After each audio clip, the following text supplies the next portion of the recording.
محترم سامعین، السلام علیکم ورحمۃ اللہ وبرکاتہ۔ نحمده ونصلي على رسوله الكريم، اما بعد، اعوذ باللہ من الشیطان الرجیم، بسم اللہ الرحمن الرحیم۔ قل لا اسألكم علیہ اجرا الا المودۃ فی القربى۔ آئیے سب سے پہلے ہم اور آپ مل کر نبی کریم رؤوف الرحیم صاحب الاولاق صلی اللہ علیہ وسلم کی بارگاہ بے کس پناہ میں اپنی غلامی کا ثبوت دیتے ہوئے بلند آواز سے درود شریف کی ڈالیاں نچھاڑ کے جو بلند آواز سے پڑھیں، اللہم صلی علی سیدنا محمد وعلی آل سیدنا محمد صلی اللہ علیہ وسلم۔ امام اہل سنت سرکار اعلی حضرت امام عشق و محبت امام احمد رضا فاضل بریلوی یوں ارشاد فرماتے ہیں، یا رسول اللہ، تیری نسل پاک میں ہے بچہ بچہ نور کا، تیری نسل پاک میں ہے بچہ بچہ نور کا، تو ہے عین نور تیرا سب گھرانہ نور کا۔ کیا بات رضا اس چمنستان کرم کی، کیا بات رضا اس چمنستان کرم کی، زہرا ہے کلی حسین اور حسن پھول۔ الحمدللہ کل ہم لوگوں نے اہل بیت کا تذکرہ کیا کہ اہل بیت کہتے کسے ہیں، اور آج ہمیں سماعت کرنا ہے کہ اہل بیت کی جو گستاخی کرے، اہل بیت اطہار کے بارے میں ان کی شان کو گھٹانے کی کوشش کرے، ان کے لیے کیا وعیدیں ہیں، اس کو ہم لوگوں کو سماعت کرنا ہے، اور قرآن اور احادیث میں اہل بیت کا مرتبہ کیا ہے۔ ہم نے سماعت کیا کہ اللہ کے نبی صلی اللہ علیہ وسلم نے حضرت علی خاتون جنت حسنین کریمین کو ساتھ میں لے کر کہتے ہیں یہ میرے اہل بیت ہیں۔ مفسرین کرام اسی سے یہ اخذ کرتے ہیں امام حسن امام حسین سے جتنی بھی اولادیں چل رہی ہیں وہ تمام اہل بیت اطہار میں شامل ہیں۔ آج انہی کی عزت کرنا ہے، جسے سادات کرام کہتے ہیں، جنہیں سید کہتے ہیں، ان کا بہت ہی ادب و احترام کرنا ہے۔ اور اللہ کے نبی صلی اللہ علیہ وسلم نے، اللہ تعالیٰ نے قرآن پاک کے ذریعے سے اعلان کروایا، پارہ نمبر 25 ہے، رکوع نمبر 4، قُلْ لَا أَسْأَلُكُمْ عَلَيْهِ أَجْرًا إِلَّا الْمَوَدَّةَ فِي الْقُرْبَى۔ تم فرماؤ میں اس پر تم سے کچھ اجرت نہیں مانگتا مگر قرابت کی محبت۔ یہ قرابت کیا ہے؟ إِلَّا الْمَوَدَّةَ فِي الْقُرْبَى، قرابت کیا ہے؟ تو مفسرین یوں ارشاد فرماتے ہیں قرابت سے مراد ہے اہل بیت اطہار کی محبت، آقا علیہ الصلوۃ والسلام کے گھرانے کی محبت۔ جس کے دل میں آقا علیہ الصلوۃ والسلام کے گھرانے کی محبت ہے وہ انسان جنتی ہے، اور جو انسان عداوت نبی تو رکھتا ہی ہے اور اہل بیت اطہار کی گستاخی کرے، وہ خانہ کعبہ کے پاس جا کر کے اس کا انتقال ہو تب بھی وہ جہنمی ہے۔ کتاب میرے ہاتھ میں ہے، سب کچھ حوالے موجود ہیں اسی میں۔ آئیے قرآن سے معلوم ہوا کہ الا المودۃ فی القربى، قربا سے مراد ہے اہل بیت اطہار۔ تو اللہ کے نبی نے ارشاد فرمایا میں تم پر اس پر کچھ اجرت نہیں مانگتا، یعنی اللہ کے نبی نے ہمیں ایمان دیا، سب کچھ ہمیں دیا، عزت دی، سب کچھ ہمیں ملی آقا علیہ الصلوۃ والسلام کے در سے۔ اللہ کے نبی نے ارشاد فرمایا تم سے کچھ اجرت نہیں مانگتا، بس قرابت داروں کی محبت چاہتا ہوں۔ تو محترم سامعین، اہل بیت اطہار کے بارے میں ہم لوگ سماعت فرما رہے ہیں، تو آئیے حدیث پاک میں اہل بیت اطہار کے بارے میں کیا ہے، اس کو حضرت عبداللہ ابن عباس رضی اللہ تعالی عنہما سے روایت ہے کہ ہمارے پیارے آقا صلی اللہ علیہ وسلم نے فرمایا اللہ تعالیٰ سے محبت رکھو، اس لیے کہ وہ تمہارا رب ہے اور تمہیں نعمت و دولت عطا کرتا ہے۔ اور جو انسان اہل بیت اطہار سے محبت کرتا ہے ان کے لیے اللہ تعالیٰ کیا انعامات عطا کرتا ہے۔ آئیے احادیث کو میں پڑھتا چلوں اور آپ بغور سماعت کرتے ہوئے چلیں۔ ترمذی شریف ہے، مشکا شریف ہے، صفحہ نمبر 373 ہے۔ اللہ کے نبی نے ارشاد فرمایا وَأَحِبُّونِي لِحُبِّ اللَّهِ وَأَحِبُّ أَهْلَ بَيْتِي لِحُبِّي، اور مجھ سے محبت رکھو اللہ کی محبت کی وجہ سے، اور میرے اہل بیت سے محبت کرو میری محبت کی وجہ سے۔ حدیث شریف میں من مات علی حب آل محمد مات شہیدا، جو شخص اہل بیت کی محبت پر انتقال کیا اس نے شہادت کی موت پائی۔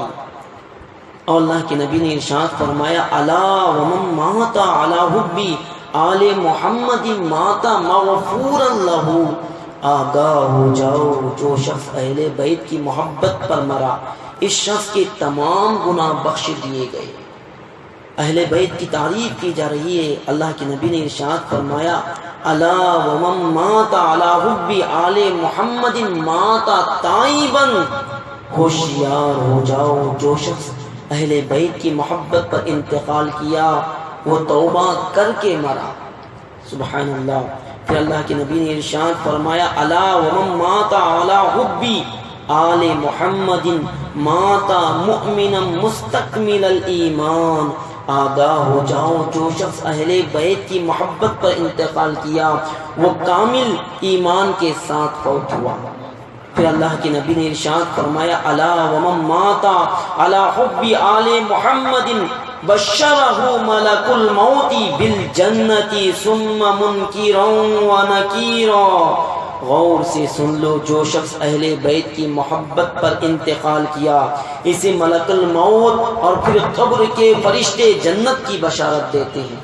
سبحان اللہ۔ جو اہل بیت اطہار کی محبت میں مرے فرشتے بھی اس کو بشارت دیتے ہیں اور ملک الموت بھی اسے جنت کی بشارت دیتے ہیں۔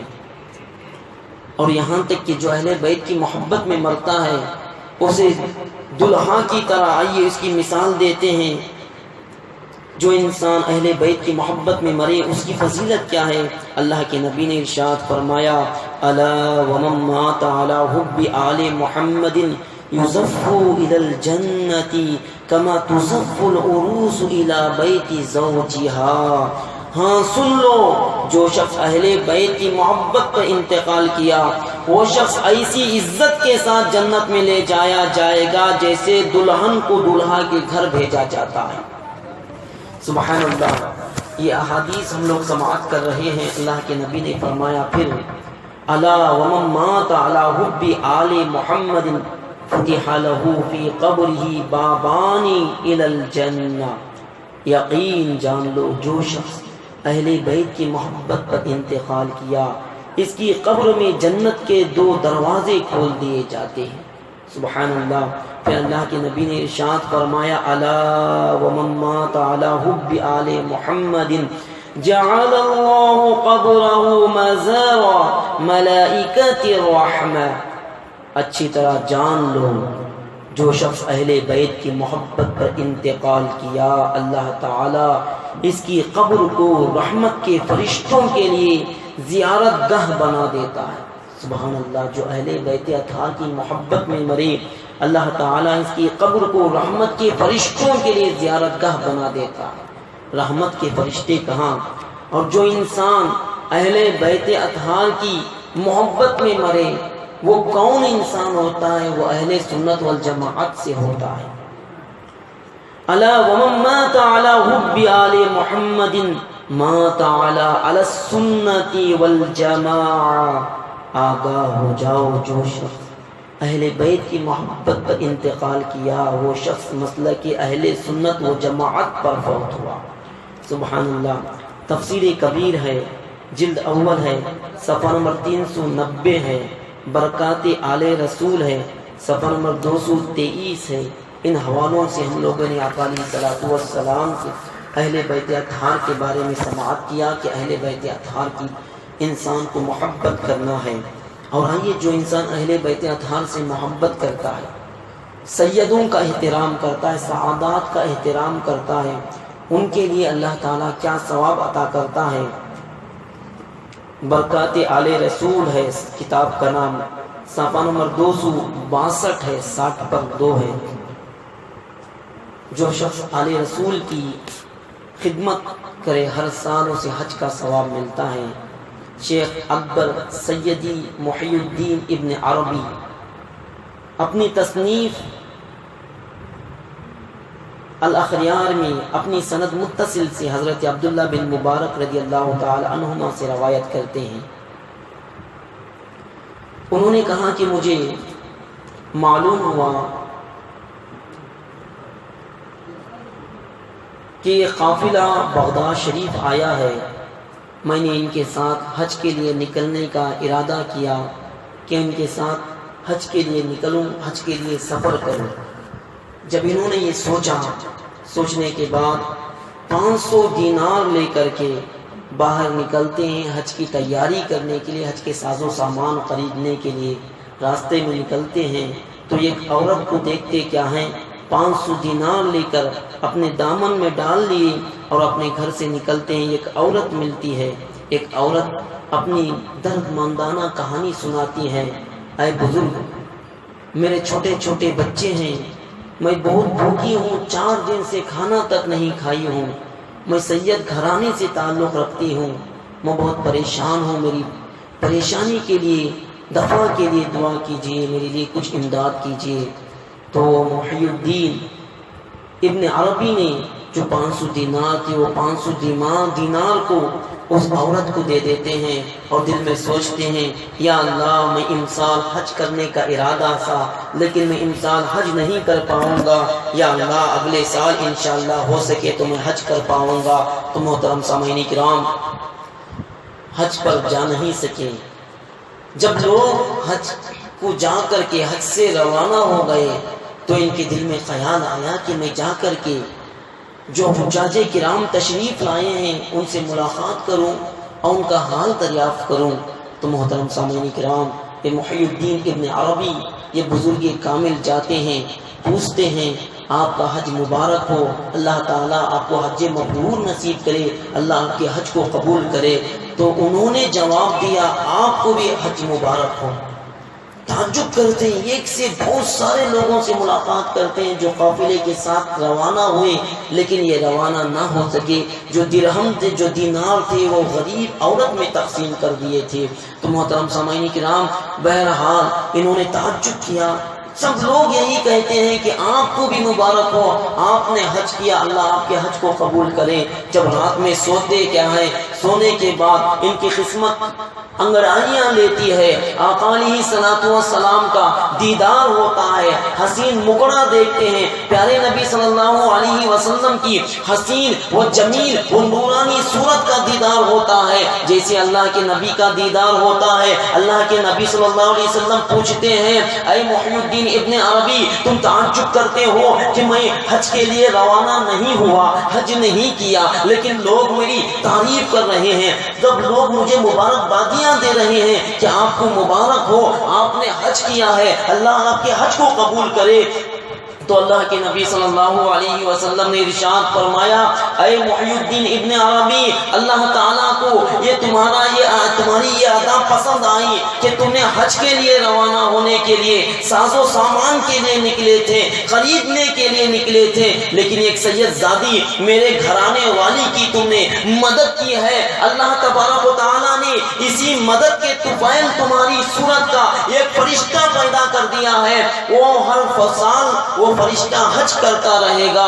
یہی حج کی فضیلت ہے اور یہی اہل بیت اطہار کی خدمت کرنے کا تمہیں صلہ دیا گیا ہے۔ سبحان اللہ، محی الدین سمجھ جاتے ہیں ابن عربی کہ اللہ تعالیٰ میرے نام کا میری صورت کا ایک فرشتہ پیدا کیا جو حج کیا ہے، تمام لوگ اس کو دیکھ کر کے میری تعریف کریں کہ آپ کا حج کو قبول کرے۔ اللہ کے نبی نے ارشاد فرمایا ہر سال وہ تمہاری صورت کا فرشتہ حج کرے گا، تمہیں ثواب ملتا رہے گا، اگر تم چاہو تو حج کرو، اگر نہ چاہو تو حج نہ کرو۔ تو یہ اہل بیت اطہار کی جو بھی انسان خدمت کرتے ہیں۔ محترم سامعین السلام علیکم ورحمۃ اللہ وبرکاتہ۔